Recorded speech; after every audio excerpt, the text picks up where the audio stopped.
네, 안녕하세요. 구약성서의 세계에 오신 여러분들을 환영합니다. 오늘은 그 시리아 역인 페슈타라는 고대 역본에 대해서 한번 살펴보는 시간을 갖도록 하겠습니다. 먼저 이제 파피루스라는 말 여러분 들어보셨죠? 파피루스. 이게 이집트 나일 강변에 자라는 어떤 이제 식물이 있습니다. 그 식물로 만든 기록 매체를 뜻하는데 우리 페이퍼, 종이의 어원이 이 파피루스에서 왔다고 해요. 이 파피루스의 이 줄기 속에 부드러운 부분을 얇게 찢어서 아교를 발라서 이제 가로 세로로 이게 겹치게 이렇게 겹치게 해서 건조를 시켰습니다. 그래서 그 위에다가 글씨를 썼는데 요 파피루스 요 전에는 양가죽이나 양피지에다가 글씨를 기록했어요. 물론 양가죽이나 양피지에 비해서는 그 내구성이 떨어지지만 대량 생산이 될 수 있었고 또 만들기가 쉬웠기 때문에 파피루스에 쓰여진 구약성서의 사본들은 무수히 많습니다. 우리 한지 만들 때도 뭐 약간 이렇게 비슷하게 만들잖아요. 그것처럼 이 파피루스에 기록된 것들이 고대에 오늘날로 말하면 노트가 되겠죠. 그런 것들이 있었는데 이 이집트에서 1902년도에 발견된 체스터비티 파피루스라는 게 있어요. 근데 이게 굉장히 중요한 이유는 이게 AD 100에서 300년 사이에 쓰여진 걸로 추정이 됩니다. 굉장히 오래전에 그 쓰여진 사본이라고 우리가 볼 수가 있습니다. 지금이야 뭐 이 책도 많고 볼펜도 있고 각종 종이가 있지만 예전에 어떠한 기록을 어디다가 기록해서 저장한다는 일은 이건 굉장히 힘든 일이었어요. 근데 여기에는 다양한 신약 성서 단편들과 구약 성서가 쓰여져 있었는데 구약 성서는 9권만 이렇게 기록되어 있는 것을 찾아볼 수가 있습니다. 굉장히 오래전에 쓰여진 파피루스 조각이다 해서 아주 중요하게 취급을 합니다. 먼저 이제 시리아인, 우리가 시리아 역이니까 시리아인은 도대체 누군가에 대해서 한번 살펴볼까요? 북이스라엘을 멸망시킨 사람들을 아시리아 또는 아수르라고 얘기를 합니다. 물론 이 아수르도 이 메소포타미아 지역에서 굉장히 그 전에도 존재를 했었던 민족이에요. 거기에 뭐 헷 족속, 미타니 족속 많이 나오고 이 바벨론도 구바벨론, 신바벨론 이렇게 있습니다. 우리가 함무라비 법전 그 뭐 눈에는 눈, 이에는 이 이렇게 말하는 함무라비 법전의 그 함무라비 왕은 구바벨론 BC 1800년 시대에 등장한 인물이라고 이야기를 하거든요. 그래서 함무라비 법전이 굉장히 오래된 법전이라는 얘기예요. 보수적으로 우리가 봤을 때 모세를 BC 1500년으로 잡는데 그보다 300년 이상 앞선 사람이 함무라비라고 얘기하니까요. 그래서 그 이집트는 사실은 왕조가 거의 하나라고 보면 됩니다. 뭐 중간에 한번 요셉 시대 때 한번 침공을 당했다라고 이야기를 하지만 이집트는 이 사막과 바다 그리고 요 홍해 쪽만 막으면은 그 자기의 그 왕국을 보존을 할 수가 있었어요. 그런데 반면에 이 메소포타미아 지역은 티그리스와 유프라테스 강을 통해서 홍수가 한 번씩 범람을 하면은 존속되어진 그 왕국 자체가 소멸될 지역에 처했고 넓은 광활한 대지가 있었기 때문에 주변 민족들이 계속해서 침범을 했습니다. 저희가 나중에 이제 이집트의 고대 이집트 역사하고 메소포타미아 역사에 대해서도 한번 저희가 다룰 겁니다. 그때 메소포타미아 지역에 있었던 여러 민족들 가운데 시리아족에 대한 흔적을 찾아볼 수가 있어요. 그래서 아마 아시리아인이란 말에서 전래가 돼서 이 시리아인이라는 명칭이 나오지 않았을까. 근데 이것을 시리아인이라고 불렀던 것이 이 그리스인들, 알렉산더 그 이후에 그리고 로마인들이 이제 그 지금으로 말하면은 스페인 쪽이에요. 이 이제 서유럽이죠. 서유럽 쪽, 서바나 그쪽 계통에 거주하는 사람들을 시리아인 이렇게 불렀다는 얘기입니다. 폼페이우스가 나오는데 이 폼페이우스는 BC 100년, 그러니까 우리가 카이사르하고 클레오파트라의 같은 시대 때 살았던 사람입니다. 이 폼페이우스가 이 카이사르, 이 시저의 라이벌이었죠. 근데 이 친구는 20대 때부터 두각을 나타낸 아주 젊은 장교였어요. 카이사르와 비슷한 연령대였지만 카이사르는 50이 넘어서 이렇게 역사에 등장을 합니다. 근데 이 폼페이우스가 지금의 뭐 스페인 포르투갈 지역을 쳐들어가서 그쪽을 점령하고 속국으로 삼았다는 이런 기록들이 나옵니다. 그래서 그들을 이제 시리아 속주로 삼았다 이렇게 이야기를 해요. 그 전에 보면은 이제 알렉산더 대왕이 죽고 난 다음에 그 제국이 네 군데로 갈라지는데 이집트 지역은 프톨레미 왕조, 그리고 요 지역을 셀류커스 왕조가 다스립니다. 그래서 요 셀류커스 왕조들이 그곳에서 살고 있었던 토착민들을 시리아인이라고 불렀고 자기 자신도 시리아의 왕이다 이렇게 이야기를 합니다. 결국은 이게 이 팔레스타인 요 위쪽 이스라엘 사람들이 살고 있었던 그 바로 위쪽에 있는 사람들을 지칭하는 거라고 볼 수가 있어요. 이들이 사용했었던 언어가 시리아어인데 이 메소포타미아 지역에서 BC 1세기에서 아마 AD 13세기까지 사용된 언어, 그때까지는 살아 있었고 지금은 언어가 없어져서 이 시리아 정교회 또는 아시리아 동방교회의 전래 언어, 이 전래 언어는 예배 의식 때 사용하는 언어로만 지금 쓰이고 있다고 합니다. 사실 이 메소포타미아 지역은 이 수메르어랑 아카디아어, 그리고 제가 지난 시간에 말씀드렸던 아람어 같은 것들이 훨씬 더 많이 사용이 됐어요. 아람어가. 그래서 아람어가 아수르 시대 때부터 바벨론 시대 다음이 페르시아 시대거든요. 페르시아 시대까지 제국의 공용어로 쓰여졌는데 이 페르시아가 멸망한 다음에 아람어가 멸망한 다음에 이 아람어가 서부 방언과 동부 방언으로 나뉘어지게 됩니다. 그때 이 AD 1세기경에 그 아람어의 동부 방언에서 이 시리아어가 나왔을 거다 이렇게 이야기를 해요. 그러니까 아람어의 동부 방언에서 갈라져 나온 아람 방언이 시리아어다. 그러면 아람어랑 시리아어도 뭐 많이 틀리지는 않겠죠. 그래서 BC 1세기 때부터 쓰여졌다라는 얘기입니다. 그래서 요 메소포타미아 북부 지역 그리고 고대 안디옥, 우리 안디옥 교회 그 지역 주변에서 사용이 되었고 이 시리아어가 2세기에서 3세기 사이에 어떤 문서들을 기록할 때 시리아어로 기록된 문서들을 많이 찾아볼 수가 있어요.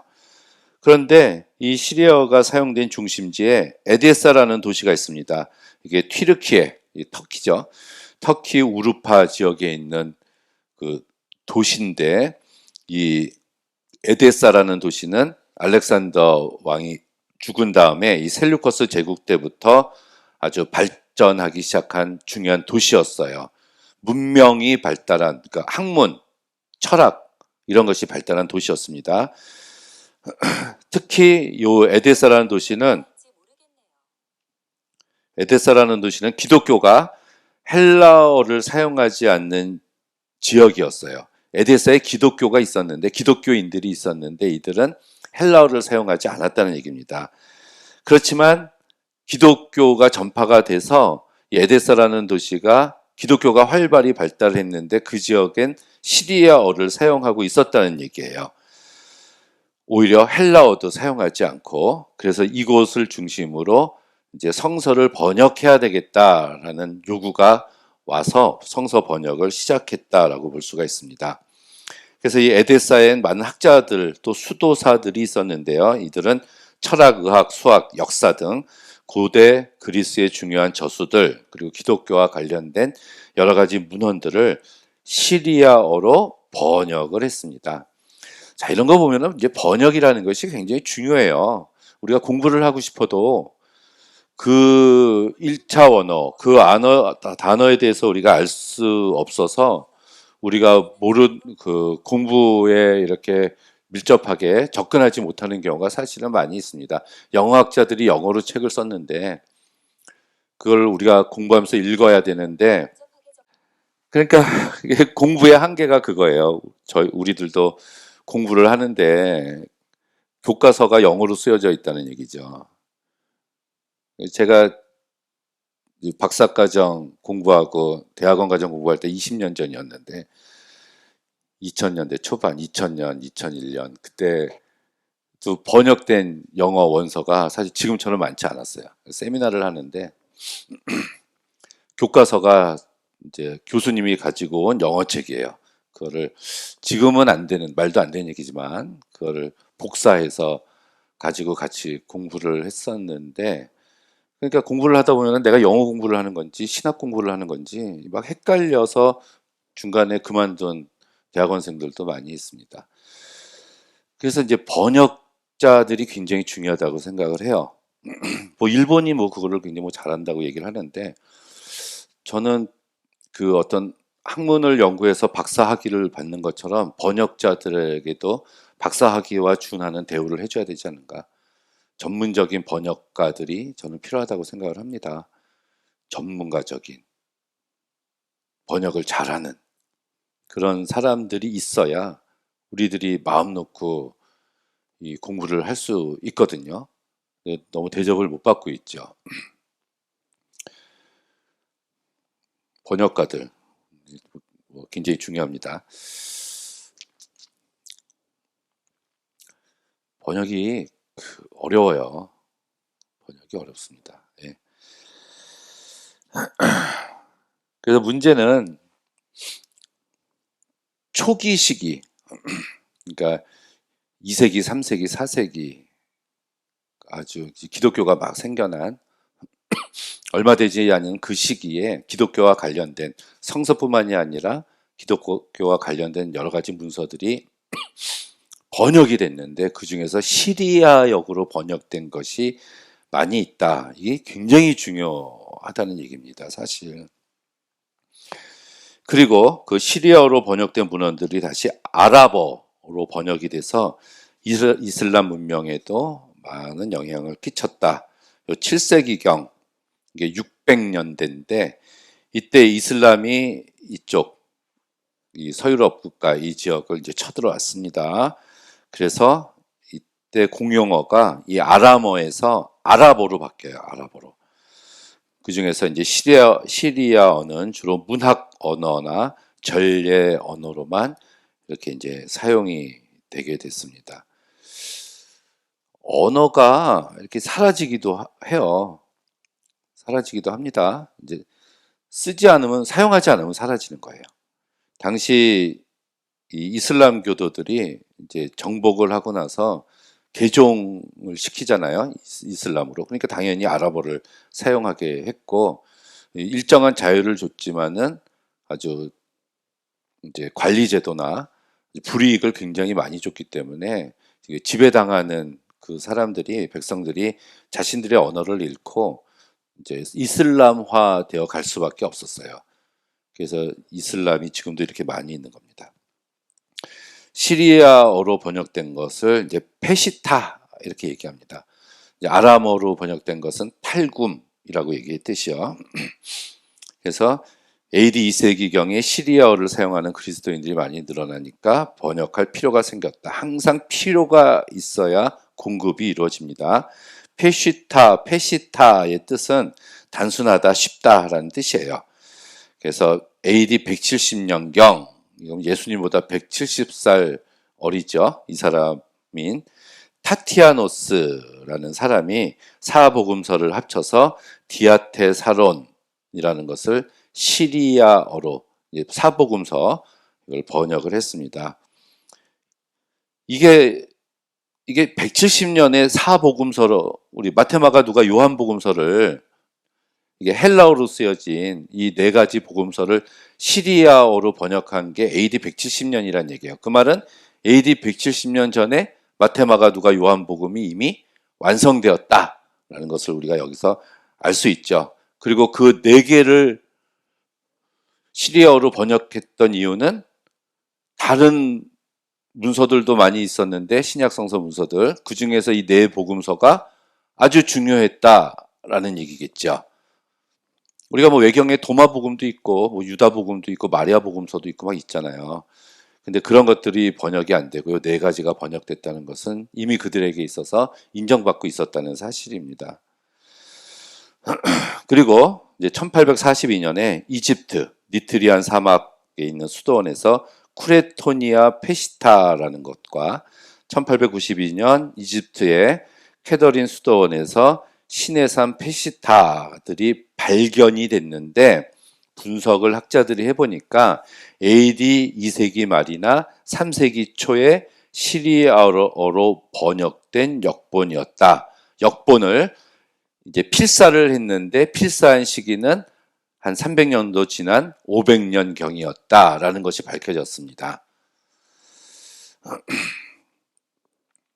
그러니까 지금도 어떤 성서 고고학적인 발견물들이 이제 있다는 얘기예요. 그런 것들이 새로 발견이 되면은 새로 해독을 하고 그걸 연구하면은 여태까지 우리가 몰랐던 성서 해석의 어떤 부분들을 우리가 또 찾아볼 수 있다는 얘기거든요. 그래서 요 번역서에 보니까 베드로후서, 요한 2서, 3서, 유다서, 요한계시록을 제외한 신약 성서의 모든 책들이 적혀져 있었다. 그리고 그 후 508년경에 개정된 페시타 5세기는 400년대고요. 거기에는 이전에 빠져 있었던 이 책들이 모두 포함되어 있고 그 개정본은 필룩세누스 역본이라고 이렇게 알려져 있습니다. 이게 시리아 역어로 된 페시타의 그 완성된 역본이라고 볼 수가 있어요. 근데 한 가지 흥미로운 사실은 이 페시타 시리아 역의 한 사본에 연대가 표시되어 있는 게 발견이 됐어요. 근데 연대가 AD 459년이라고 써 있습니다. 우리가 이제 뭐 책을 쓰면 뭐 2023년판 이렇게 쓰듯이 요 연도가 쓰여져 있었다는 얘기예요. 그러면 이제 연도가 기록된 가장 오래된 성서의 사본이 바로 요 사본이다라는 것도 알 수가 있습니다. 굉장히 오래됐다는 얘기죠. 이 페시타가 뭐 유대인들이 썼을 수도 있고 아니면은 이제 그 당시에 뭐 바울이나 이런 사람들에게 의해서 이제 예수님을 믿게 된 어떤 그리스도인 공동체들이 만든 그 번역본이라고 이야기할 수가 있는데 이 유대 문헌에는 이에 대한 아무런 진술이 없습니다. 그래서 이 성경의 기원 또 번역자들이 이 페시타 번역자들이 어디에서 어떻게 번역을 했는지에 대해서는 우리가 뭐 찾아보기는 힘들어요. 근데 이것이 시리아어를 사용하는 교회에서 AD 400년에 에데사의 감독 라블라이에서 공인이 됐다라는 얘기입니다. 이것도 굉장히 중요한 부분이에요. 마지막으로 이 시리아 역본 페시타의 가치에 대해서 한번 볼까요? 성경의 초기 전달 과정을 증명해주는 가장 오래되고 중요한 번역본 중에 하나로 초기의 성경 번역본이기 때문에 성경의 원본의 내용을 추측해 볼 수 있다. 이 사본의 제일 원칙은 무조건 오래된 것이 중요하다는 거예요. 그게 히브리어로 쓰여졌든 아람어로 쓰여졌든 뭐 헬라어로 쓰여졌든 일단 오래된 것일수록 번역본이라고 할지라도 오래된 것일수록 가치가 있는데 이 페시타인 시리아 역은 이 고대 역본들 가운데서도 굉장히 오래됐다는 얘기입니다. 왜냐하면 이제 필사를 하잖아요. 필사를 하면 어떤 것을 보고해야 되니까 필사한 그것은 그 전 거를 필사해서 그 전 연대를 우리가 추정할 수 있다는 얘기이기 때문에 그렇습니다. 이제 현재 이제 남아있는 성경들의 사본이 대부분 AD 5세기경 이후에 필사된 것이 많아요. 그것에 비하면 이 페시타는 그보다 연대가 더 빠르기 때문에 우리가 원본을 훨씬 더 잘 찾는데 가치가 있다. 이 시리아어는 지금 뭐 잘 사용돼 있지 않고 지금 현대 이스라엘 바로 위 국경을 맞대고 있는 나라가 이제 시리아라고 이렇게 나오는데 고대에 어, 이, 이 민족과 동일시할 수는 없죠. 근데 이제 그들이 뭐 나폴레옹 그 이후에 이제 근대 1차, 2차 세계대전을 거치면서 그 이름을 받아들여 가지고 그쪽에 있는 사람들이 시리아라는 나라를 만들었습니다. 지금 뭐 그렇게 뭐 안정돼 있지는 못하죠. 이 나라가.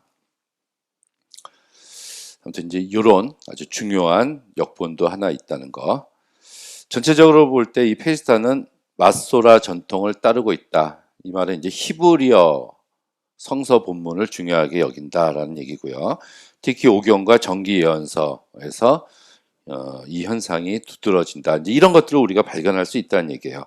그렇지만 룻기를 번역할 때 굉장히 자유롭게 했다는 거, 그리고 시편과 소선지서는 그 헬라어 역본인 70인역과 상당히 가깝게 했다는 거. 그러니까 모든 것을 다 마소라 전통, 히브리어 성서 본문을 따라서 번역하지는 않았다는 얘기입니다. 그러니까 이런 것도 참 번역자의 마음인 것 같아요. 내가 어떤 책을 보고 번역을 하는데 그 어떤 것을 취사 선택할 수 있는 것은 이 번역자의 마음이란 얘기죠. 그러면은 이때도 하나님이 함께 하셨을까요? 번역할 때?